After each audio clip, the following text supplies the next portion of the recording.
Selamat datang teman-teman, nama saya Levi. Hari ini kita akan melanjutkan kembali materi HTML dan lebih spesifik ke HTML tag. Kita akan mencoba semua yang umum.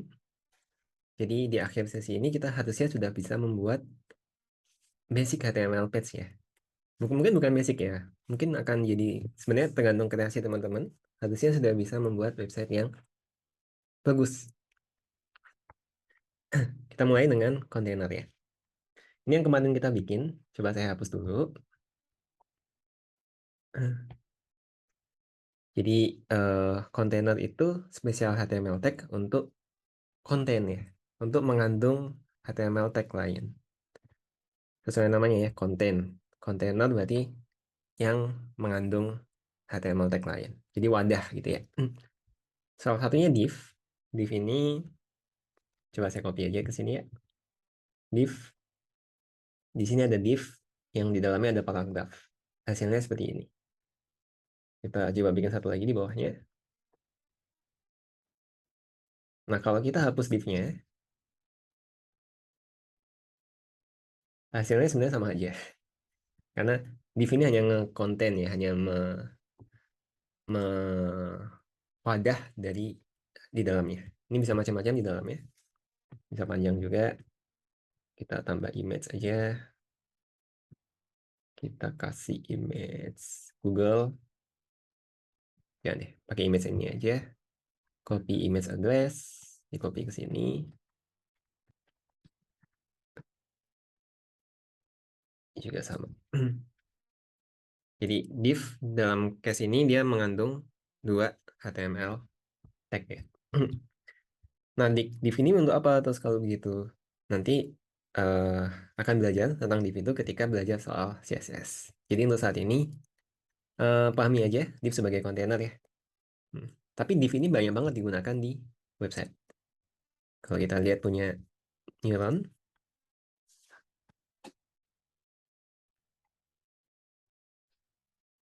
di sini.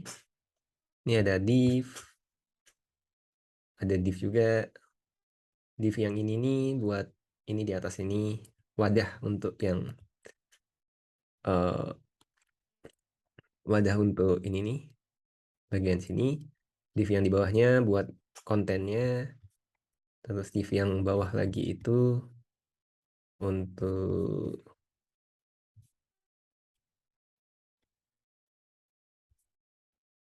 div yang ini untuk quiz. Quiz ini ada divnya sendiri. Terus ya div yang terakhir untuk button preview sama next. Jadi mewadah ya. Yang menarik juga di sini kita bisa hapus juga. Jadi delete elemen. Nah, nanti ke hapus. Dan enaknya karena div ya. Coba saya undo. Karena ini dalam div yang sama, kalau ini ingin dipindahkan ke atasnya misalnya, berarti tinggal ganti divnya aja ke atas. Nah, ini button next sama previewsnya pindah ke sini. Karena udah dikelompokkan. Kalau nggak dikelompokkan, repot ya, berarti harus satu-satu dipindahnya. Kita pengen bikin ada dua button preview sama next, bisa tinggal kita copy, copy elemen, terus kita taruh di sini. Nah, nah sekarang ada dua ya, ada dua di bawah. Oh, tadi kehapus. Ini copy elemen, kita taruh di.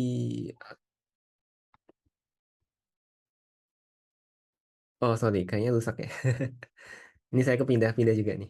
Yang kuisnya ke bawah ke atas. Kuis yang ini.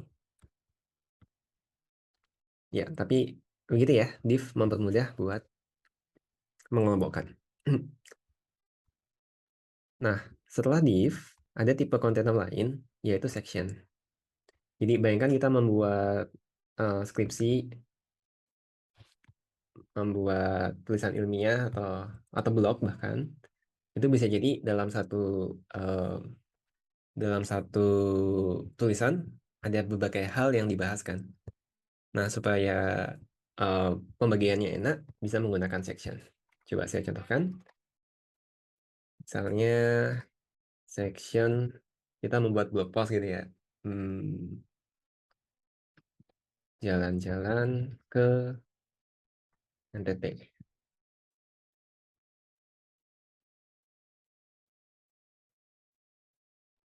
Ini hmm, nanti akan saya jelaskan H1 itu apa. H1 itu buat judul sebenarnya. Jalan-jalan ke NTT. Ini kasih judul juga. Apa? Cerita jalan-jalan Levi gitu ya. Pertama, jalan-jalan ke NTT. Ini pakai H2. Nanti akan dijelaskan H1, H2 itu apa. Terus saya bikin section lain di bawahnya. Ini jalan-jalan ke Singapura. Jadi ada dua section. Nah, section ini ya cuma buat sebenarnya buat ini ya, menandakan bahwa ini bagian yang berbeda. Di sini kita bisa panjangkan lagi. Di hari Jumat lalu, saya bersama teman-teman dan seterusnya. Ini juga sama, ya.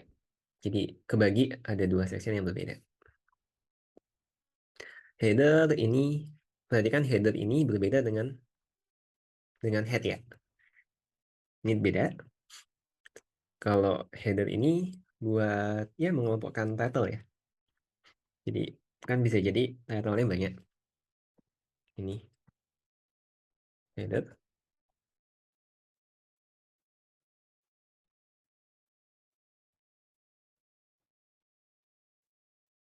Ini headernya jalan-jalan ke headernya bisa panjang ya. Mungkin kayak ada snippet gitu ya. Sorry, bukan di sini. Untuk section ini, saya pengen kasih header. Headernya isinya pertama tadi, title-nya, jalan-jalan ke NTT. Tapi pengen dikasih kayak short description gitu. Hmm, Kisah singkat 10 hari di NTT. Gitu. Terus kemudian baru di bawahnya ada artikelnya. Jadi gitu, mengulang sedikit. Section buat mengelompokkan hal yang sama. Header buat ngasih ya kayak koran gitu ya, ada headernya kan di atas. Headernya itu bisa jadi ada title-nya, bisa jadi ada paragraf singkat snippetnya. Ini juga sama, ini section yang berbeda. Tadi kan indentasinya penting seperti materi sebelumnya, tergantung pattern-nya ya. Main buat konten dominannya. Jadi bisa jadi yang ini kita masukkan ke dalam main.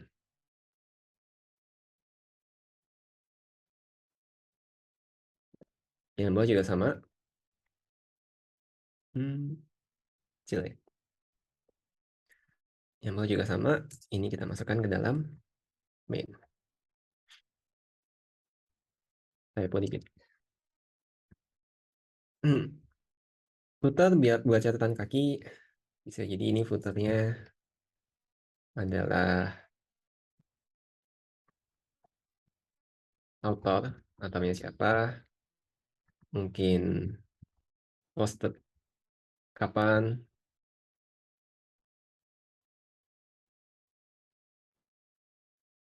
gitu. Tampilannya masih jelek, tapi kita akan belajar bagaimana membuat tampilan yang bagus di materi berikutnya, di CSS. Jadi untuk sekarang, tahan dulu. Yang penting jadi dulu websitenya. Tampilannya ya seadanya gitu. Tapi ya udah lumayan ya, udah lumayan kebaca ya. Kayak blog post, ini judulnya, ini posting yang pertama, ini posting kedua. Terus ada footer buat nampilin deskripsi siapa yang ngepost dan seterusnya ya. Ini semua kontainer. Jadi dia nggak mengubah tampilan apapun. Kalau kita hapus ini juga nggak ada bedanya. Kita hapus header juga nggak ada bedanya. Tapi dia untuk ya kontainer ya, untuk membuat website kita lebih rapi. Lebih enak aja kan dibaca. Misalnya ini nggak ada ini, nggak ada ini. Kita hapus semua kontainernya. Terus kita, karena kita benarkan indentasinya, jadi lebih susah dibaca kan. Kita nggak tahu apakah ini satu kelompok yang sama, apakah ini kelompok yang sama dengan menggunakan kontainer, jadi jauh lebih gampang dibaca. Jelas ini buat apa, dan ini buat apa. Lanjut ke teks. Nah, teks ini mengubah tampilan. Heading itu udah saya tunjukkan tadi. Heading itu H, ada H1, H2, H3, H4. Perbedaannya akan beda ukurannya, dan ini sebaiknya mengikuti dengan format dokumennya. Jadi selalu mulai dengan H1. Bayangkan kayak apa ya? Kayak mungkin di Wikipedia kelihatan. Bentar.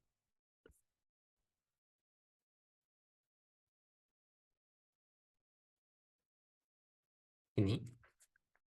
Yang paling atas itu selalu H1. Terus kemudian kan ini paragraf. Paragraf.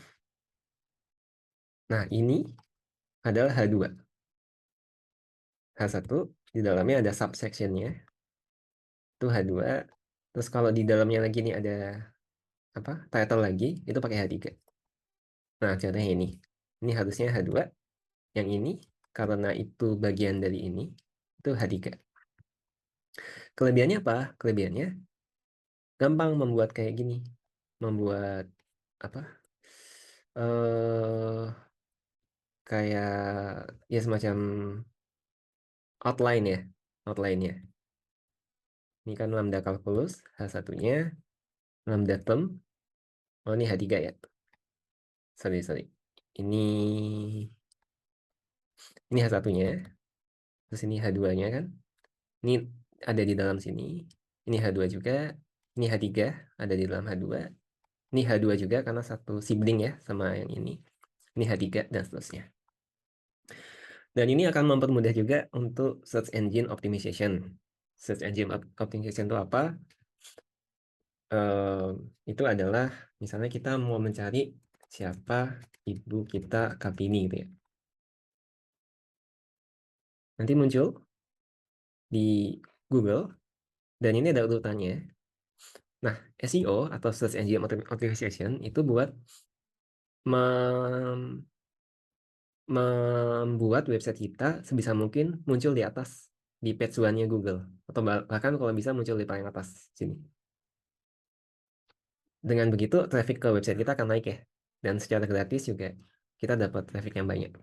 Ini sangat penting, dan salah satu yang penting untuk bisa meningkatkan SEO itu adalah header. Jadi harus konsisten. Jangan dimulai dengan H2 gitu, selalu mulai dengan H1. Jadi bukan hanya soal tampilan ya, header itu, tapi juga buat soal ya semantik ya. P itu paragraf, sudah saya bahas tadi. Paragraf itu seperti ya ini paragraf, ini paragraf, ini paragraf. Dan kalau kita pakai paragraf nanti secara gratis browser akan menambahkan separation between paragraph. Span itu buat inline container. Inline itu apa? Contoh, misalnya di sini saya ingin warna hari Jumat ini warnanya berubah nih, tapi cuma huruf Jumat ini, bukan semuanya. Kita bisa nge-wrap ini dengan span. Kita masukkan Jumat di sini ya. Ini kita hapus. Ini nggak ada bedanya, masih sama. Tapi di span ini bisa kita kasih style. Style, color sama dengan blue. Nah, ini akan berubah. Tapi yang berubah hanya bagian sini. Karena ini di-wrap oleh span. Ini sebenarnya CSS. Nanti akan belajar di materi CSS. CSS ada macam-macam. Ada yang inline, ada juga yang di external file. Nah, dengan span ini kita bisa memasang styling untuk sebagian saja. Untuk ini saja. Ingin dibikin bold, bisa juga style bold gimana caranya? Lupa saya. Begitu, ini untuk span. Background color, oh ya menariknya di VS Code ada kayak gini. Kalau kita ingin mengganti warnanya, bisa dari sini. Nah, ini berubah. Jadi tidak perlu ingat, ini ada kode-kode ini buat menentukan RGB itu red, green, blue. Jadi bayangkan kita punya kanvas gitu, kita melukis gitu pakai pensil warna, pakai kuas, pakai cat gitu. Kita kan bisa milih ya, rednya berapa banyak ketebalannya, blue-nya berapa, green-nya berapa, blue-nya berapa. Jadi kalau ini dijadikan 255, kita menambah warna merah di situ. Dicampurkan, hasilnya jadi warna itu. Nah, dengan VS Code kita bisa gampang di sini. Bisa milih warnanya, bisa milih ketebalannya, dan langsung kepilih warna RGB-nya. Ini span. Berikutnya ada image. Image sudah kita sempat bahas kemarin. Misalnya di sini kita mau mengasih gambar Singapura gitu ya. Di main-nya. Bisa dengan IMG. Kalau IMG itu self closing tag ya. Jadi langsung gini, bukan gini, bukan gini. IMG doang, nggak ada apa hasilnya apapun.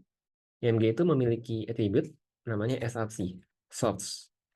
Di sini kita perlu menspesify URL-nya di mana. Misalnya kita mau kasih gambar Merlion gitu ya, dari Wikipedia, gambar ini. Klik kanan, bisa copy image address. Jadi itu akan dapat URL gambarnya. Nah, kita tinggal masukin ke SRC. Hasilnya kayak gini. Mungkin kegedean, kita pengen ngecilin. Cara ngecilinnya bisa menggunakan atribut width. Width. Kita perlu kasih angkanya. 100 gitu mungkin. Ya, jadi lebih kecil. Ada juga height ya. Ini buat tingginya. Height-nya 400. Nah, jadi lonjong gitu ya.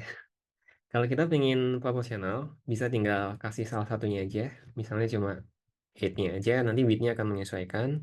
Atau width-nya aja tanpa height. Nggak kalah penting, ada juga alt. Alt itu alternatif ya kalau nggak salah kepanjangannya. Itu buat teman-teman yang tunanetra, butuh bantuan dari, nah ini misalnya kayak gambar Merlion, jadi bisa pakai screen reader gitu ya. Nanti screen reader akan membacakan, oh ini adalah gambar Merlion di sini. Gitu. Ini berguna juga misalnya koneksinya putus, koneksinya lambat.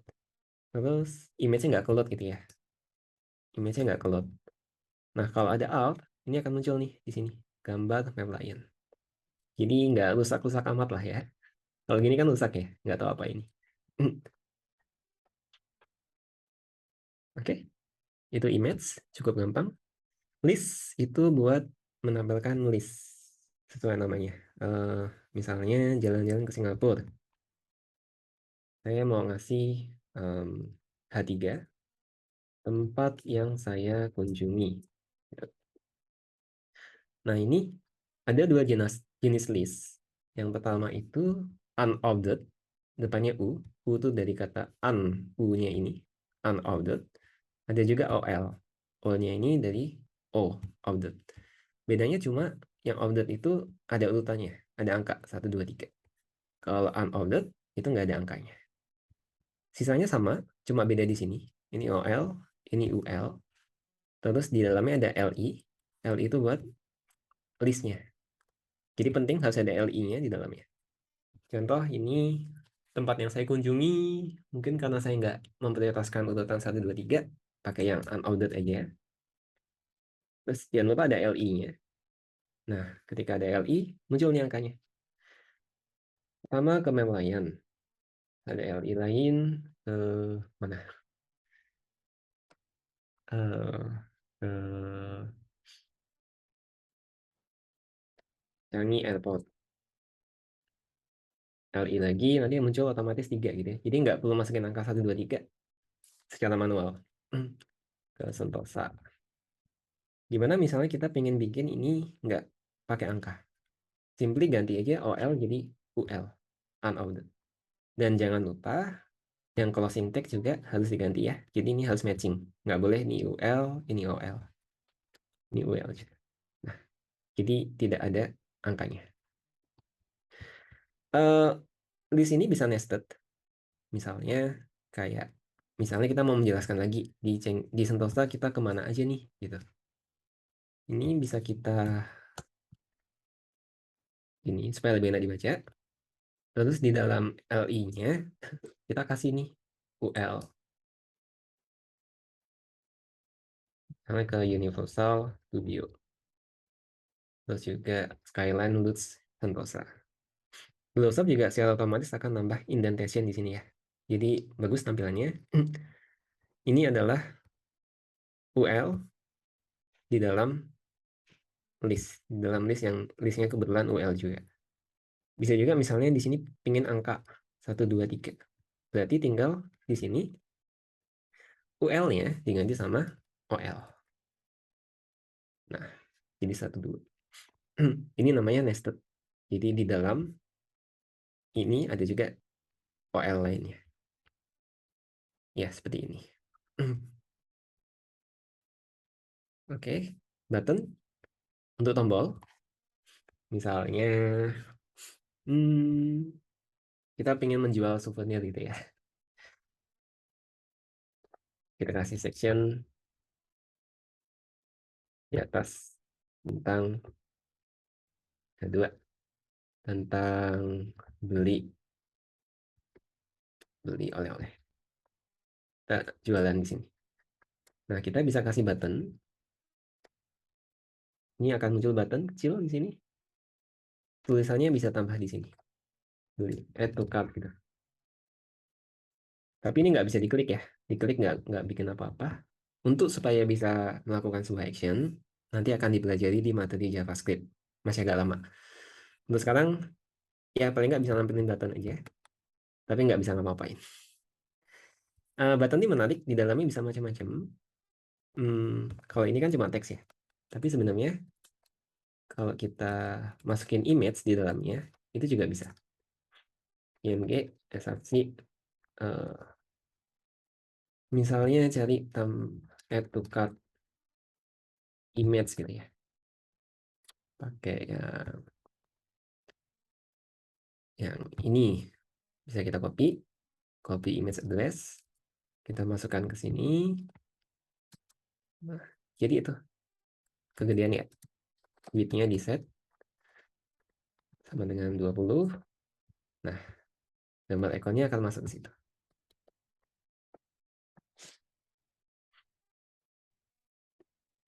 Button ini juga punya properti, sorry, enggak ada. Ya, supaya interaktif harus belajar JavaScript. Mungkin jadi button ini memiliki metode namanya onClick. Memiliki atribut namanya onClick. Terus di sini kita bisa pasang script ya. Contoh, nanti akan belajar di JavaScript sebagai gambaran.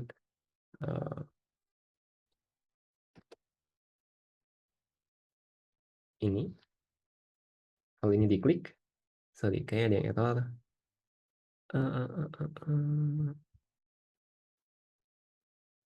On click, nggak muncul ya. Coba kita pakai yang reviewnya di external browser di sini. Klik, nah ini muncul. Added to cart. Bisa macam-macam sebenarnya di sini. Tapi ya itu nanti. Ini yang di sini adalah bahasa JavaScript. On click ini ada yang lain juga. On double click kayak tadi. Nggak ada ya. On double click. Ini kalau diklik sekali nggak muncul apa-apa. Tapi kalau 2 kali, nah muncul. Ada juga on hover. Nggak ada.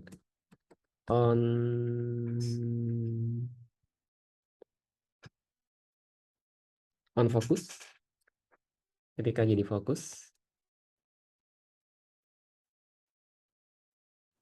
Ketika fokusnya pindah ke situ, nah akan muncul. Muncul terus ya. Karena menjadi fokus terus.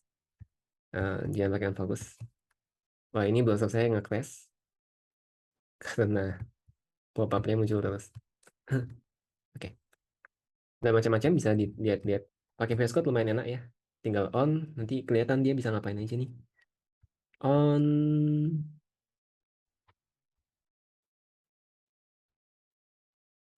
ya bisa dicoba sendiri ya. Ini saya coba balikan ke on click aja. Ini button.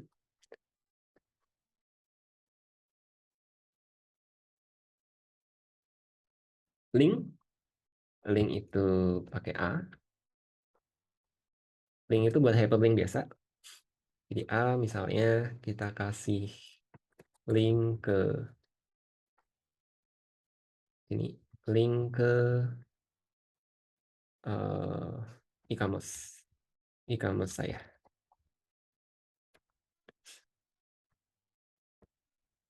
Ini jadi, tapi ini nggak bisa diklik ya, link ke e-commerce saya, soalnya belum dikasih linknya apa. Jadi perlu kasih href. Href itu di dalamnya kita kasih URL-nya. Misalnya URL-nya ke sini, ke Neuron. Nah, ini jadi hijau nih. Bisa diklik. Bisa diklik. Tapi kayaknya agak bermasalah dengan internal browser di VS Code. Saya coba di sini. Klik. Nah, ini masuk ke halaman Neuron. Jadi yang di dalam href ini adalah alamat yang dituju ketika itu diklik. Href. Href ini bisa macam-macam ya. Bisa mail to juga. Kalau pakai mail to gini, titik dua. Nanti ketika diklik, dia akan membuka email klien kita. Jadi akan otomatis membuat email. Kalau pakai tel titik dua, kalau bukanya pakai HP, nanti akan langsung masuk ke itu, ke telepon, ke menu telepon. Terakhir ada juga target. Ini agak minor. Jadi untuk link tadi, ini kalau saya klik kan langsung kebuka ya, langsung berubah. Tapi kalau saya tambahkan target sama dengan blank, jangan lupa ditutup. Ini penting ya kalau kayak gini apa harus ditutup ininya, apa tanda kutipnya. Bedanya ketika diklik, dia opennya di tab yang baru, bukan di sini. Gitu. Ya targetnya bisa macam-macam. Ya ini bisa dicoba-coba. Tabel, buat menampilkan tabel, misalnya apa ya, beli oleh-oleh, pakai yang ini aja ya, pakai yang kanan. Tabel, eh, tabelnya ada formatnya, ada t-head. T-head itu buat headernya. Sorry, salah ketik. T-head, T-head. Nah, di dalam T-head itu ada TR. TR itu, R itu row ya. Dia menambahkan row. Di sini tabelnya nggak muncul karena belum diisi apa-apa. Di dalam TR ada TH. TH itu header. HH header. Misalnya nama barang. Terus ada header lain harga. Jadi kayak gini. Baru ada title-nya, belum ada isinya. Untuk isinya bukan di T-head, tapi ada di T-body. T-body itu isinya juga sama, pakai TM juga. Cuma bukan pakai TH, tapi pakai TD. Misalnya nih ya, roti bakar. Roti bakar harganya 10.000. Ini jadi tampil ya. Walaupun tabelnya masih belum begitu cantik. Kita tambah satu row lagi, pakai TR juga. Di dalam TR ada TD. TD yang pertama itu buat yang kolom pertama. Misalnya apa ya, apel. Terus untuk TD yang berikutnya itu ada di buat kolom berikutnya. Harganya 5.000. Gitu. T-head, T-body udah dibahas. T-foot itu buat footer. Agak jarang dipakai, tapi bisa juga gini ya. T-foot buat menampilkan totalnya gitu. Ya, total harganya 15.000. TR, row, sama isinya. TD buat kolom pertama, TD berikutnya buat kolom kedua. Tapi ini tampilannya kurang bagus ya. Nggak ada garis-garisnya. Nah, sekalian saya ajarkan bagaimana membaca dokumentasi. Biasanya googling aja HTML tabel gitu. Biasanya dari W3 School ini udah bagus. Di sini kita bisa melihat dokumentasinya. Misalnya kita mau pakai mungkin ini kurang lengkap ya. Pakai yang ini Mozilla. Nah, pengen ada garis-garis kayak gini. Itu caranya perlu memakai border. Jadi di tabelnya kita kasih border. Dia akan otomatis membuat ini garisnya. Border ini bisa dikasih angka 1, 10. Nah, bordernya lebih gede. 12. Border ini buat yang di luar ya. Tapi kalau buat yang di dalam, bisa pakai apa ya?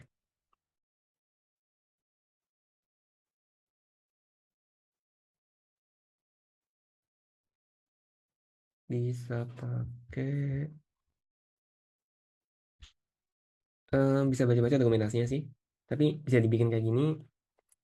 Mungkin bordernya saya bikin kecil 1. Tapi ada juga kayak eh, kolom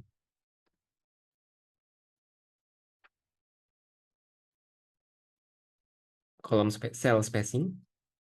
Cell spacing... Mana tadi tabel saya? Aku hapus ya. Cell spacing sama dengan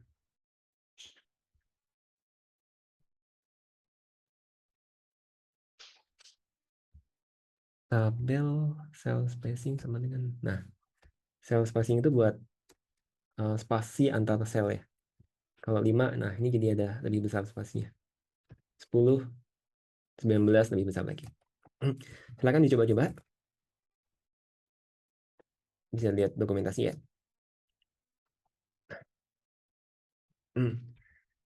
Itu tabel. Berikutnya form. Form ini yang terakhir ya. Form ini buat input. Jadi ini add to cart. Add to cart perlu ngasih tahu misalnya apa yang pengen dibeli nih. Mungkin add to cart-nya saya pindah ke bawah ya. Jadi lihat tabelnya dulu. Kemudian nanti baru bisa add to cart ya. Tabel kita mau beli apa nih? Roti bakar, apel atau apa? Totalnya hapus saja biar nggak membingungkan. Ini kan nggak jelas ya. Yang pengen dibeli itu apa? Roti bakar atau apel? Untuk bisa itu, kita bisa menggunakan form. Form ini lumayan kompleks. Nanti detailnya akan dipelajari di materi JavaScript.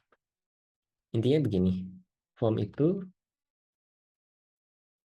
bisa buat memasukkan formulir ya. Formulir itu ada macam-macam. Pertama ada input. Input eh, input itu akan menjadi kayak gini. Nah, ada juga label. Kalau ini kan kurang jelas ya. Ini masukin input apa? Biasanya kita kasih label dulu. Nama barang. Ini nama barangnya. Kita harus ngetik apel di sini, baru itu kak. Input ini sebaiknya ada ID-nya, name gitu. Biasanya ini matching ya antara label for ini akan matching dengan ID yang inputnya. Jadi kalau kita punya banyak label, misalnya nama barang terus quantity kan, jumlahnya berapa yang ingin dibeli, quantity, ini juga ada inputnya buat ID. Nah ini pastikan sama dengan yang ada di for labelnya. Tampilannya kurang bagus, coba saya tambah BR dulu, breakpoint. Di sini juga sama BR. Ya masih nggak bagus, tapi udah lumayan. Ini masukin 2, nama barangnya apa. Tapi ini kurang enak ya, nama barangnya kan harusnya cuma roti bakar sama apel kan, nggak boleh random. Biasanya kita menggunakan bukan input, tapi menggunakan bisa pakai radio button, bisa juga pakai checkbox, bisa juga pakai drop down list, pakai select. Nah coba kita ganti, ini bukan input lagi, tapi kita ganti menggunakan bukan input, bukan free text input, tapi menggunakan select. Caranya tinggal pilih select. Nah ini udah jadi gini drop down list. Cuma drop down listnya diklik belum ada apa-apa karena kita belum ngasih optionnya. Belum masukin option, value-nya apa nih? value-nya ini roti bakar. Terus ini roti bakar. Berarti kan di sini udah muncul pilihannya. Baru satu. Kita copy aja. Yang ini adalah apa tadi? Apel. Ini apel. Ada dua. Jadi yang ini bisa kita hapus. Yang name. Nah, jadi lebih bagus ya. Cuma ada dua pilihan. Quantity pengennya angka kan, nggak pingin kayak gini. Maka bisa menggunakan di sini nggak ada ya. Di sini nggak ada. Saya juga nggak hafal, bisa googling. Input number only HTML. Oh, ternyata tinggal menambah type sama dengan number. Jadi input ini tambah attribute type sama dengan number. Maka di sini akan muncul kayak gini. Dan ini hanya bisa dimasukin number. Kalau saya ngetik huruf, tidak muncul. Kalau angka, bisa. Itu input. Untuk form ada macam-macam ya. Ada text area. Text area itu sama dengan input. Cuma bisa lebih gede aja. Nih, bisa lebih gede. Bisa buat nulis panjang. Kalau yang kita coba tadi, select, drop list. Tapi ada juga yang gini, checkbox. Ini bisa diklik. Bedanya checkbox sama radio button. Kalau radio button cuma satu yang bisa diklik. Kalau checkbox bisa multiple. Demikian materi HTML tag. Yang terakhir itu semantik HTML. Semantik HTML ini penting-penting nggak penting ya. Jadi goalnya adalah supaya supaya HTML tag kita itu lebih terstruktur. Sesuai namanya, semantik itu kan meaning ya. Ada dua, sinteks. Sinteks itu cara penulisan. Kayak yang saya bilang tadi, TR, ini sinteks. Tapi semantik itu lebih ke arti. Jadi, eh, contoh ini ada dua, dan ini sebenarnya di HTML tag-nya beda. Yang atas pakai H1, yang bawah pakai span. Tapi tampilannya sama persis. Buat user ya sama aja kan gitu. Nah, tapi sebenarnya secara meaning, secara fungsinya beda. Kita pengen Hello Campus ini menjadi title. Kalau ingin menjadi title, sebaiknya pakai H1, bukan pakai span. Span kan gunanya buat tadi ya, eh, buat wrapper ya, kontainer kan. Dia nggak nambah meaning apapun, dia nggak ngasih tahu bahwa ini adalah title. Maka gunakan H1. Di bawah sini juga ada contoh-contoh lain. Misalnya nih, kita bisa aja pakai div nih buat mengelompokkan header pakai div, sidebar pakai div, terus postnya juga pakai div, semuanya pakai div gitu ya. Cuma kalau melihat ini, kita nggak akan tahu ini div yang atas ini buat buat apa ya, div yang ini buat apa ya, gitu. Nggak ada semantiknya, nggak ada artinya. Nah, HTML5 itu punya tag sendiri, header, nav, main udah kita bahas ya, footer juga kita bahas. Sebenarnya secara tampilan nggak ada bedanya dengan yang di atas. Cuma secara meaning akan berbeda, akan membantu buat manusia. Ketika kita coding kita tahu itu header. Buat buat screen reader dia akan membacakan yang berbeda. Buat SEO itu juga bisa beda. Jadi ini lumayan penting. Walaupun ya banyak website juga yang nggak mengikuti ini dan tampilannya ya oke-oke aja ya. Karena tampil ini nggak mengubah tampilan kan sebenarnya. Tapi dari sini jelas ya. Ini buat main. Oh ini buat artikel. Ini buat footer. eh Contoh lain, ini menggunakan div semua. Jadi kurang paham, ini apa ya yang atas? Yang ini buat apa ya gitu. Sementara kalau pakai semantik HTML, lebih jelas nih. Oh ini header. Oh ini adalah footer gitu ya. Again, secara tampilan nggak ada bedanya. Tapi secara meaning akan lebih mudah dibaca yang bagian bawah. Ini contoh semantik HTML. Sebagian udah kita pelajari ya. Header, main, dan seterusnya. Bisa teman-teman lihat di link ini masing-masing buat apa.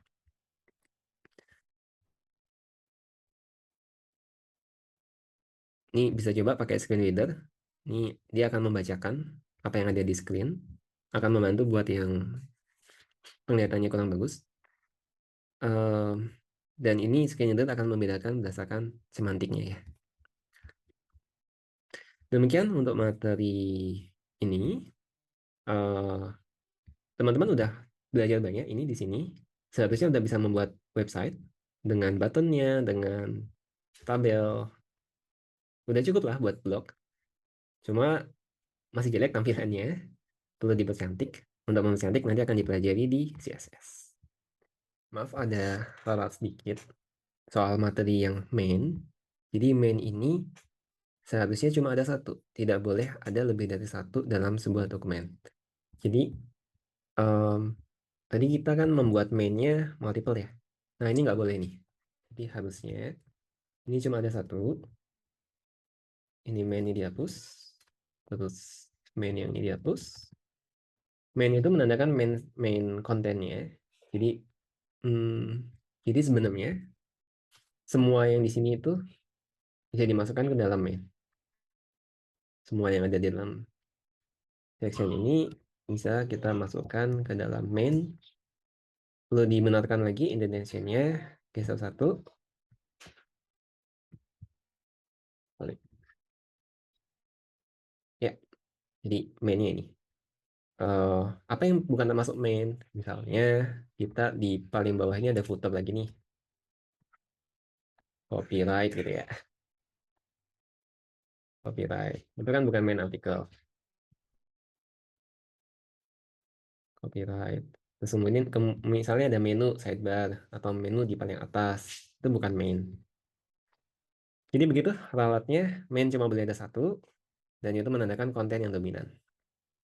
Terima kasih.